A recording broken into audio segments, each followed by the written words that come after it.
America వరల్డ్‌లో number 1 country. $34 trillions financial sector ఉన్న country. అలాంటి పెద్దన్నగా చెప్పుకుంటున్న అమెరికా ఎంత రెస్పాన్సిబిలిటీగా ఉండాలి, ఎంత పర్ఫెక్ట్‌గా ఉండాలి, ఎంత డెసిషన్ కరెక్ట్‌గా ఉండాలి. కానీ ప్రెజెంట్ ట్రంప్ నాయకత్వంలో అలాంటివి ఏమీ జరగట్లే. అసలు డెసిషన్స్ అనేవి అన్నీ రాంగ్.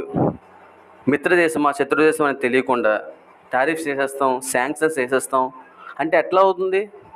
నాకు తెలిసి ట్రంప్ గారికి బ్రెయిన్లో చిప్ అనేది డిస్టర్బ్ అయి ఉంటుంది నాకు తెలిసి. ఫస్ట్ ఫ్రెండ్షిప్ అన్నారు.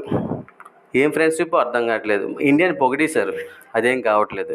ఇప్పుడు రష్యా నుంచి ఆయిల్ కొంటున్నారు కాబట్టి మీ మీద 50% టారిఫ్స్ వేసామన్నారు.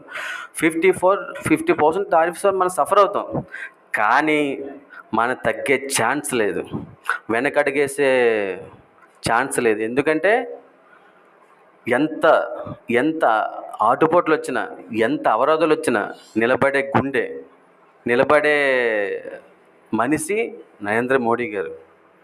ఆయన ఉన్నంతకాలం, ఆయన నాయకత్వం ఉన్నంతకాలం ఇండియా అనేది ఎటువంటి బ్యాక్వర్డ్ అయ్యే ఛాన్స్ లేదు. Friendship India India my friend Narendra Modi అన్నారు. ఎక్కడ ఫ్రెండ్షిప్ ఉంది? ఏం లేదు. రష్యా నుంచి ఆయిల్ కొనకూడదనే రూల్ ఏమైనా ఉందా? రష్యా నుంచి ఆయిల్ కొనకూడదనే రూల్ ఏమైనా ఉందా?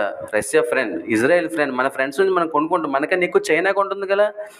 నరేంద్ర మోడీ గారు ఉన్నంత వరకు ఇండియాకి ఎటువంటి చింత లేదు. కానీ నేను పాస్ట్లో స్వతంత్ర సమరయోధుల కోసం విన్నప్పుడు ఎంత ఇన్స్పైర్గా అయ్యానో, నేను మోడీ గారి గురించి చూస్తున్నప్పుడు అంత ఇన్స్పైర్గా అవుతున్నాను. సెల్యూట్ మోడీ గారు, మీరు ప్రతి డిసిషన్ కరెక్ట్. ఆపరేషన్ సింధూర్ కానీ, ఈ టారిఫ్స్ విషయంలో కానీ వెనక్కి తగ్గకపోవడం కానీ, ఐ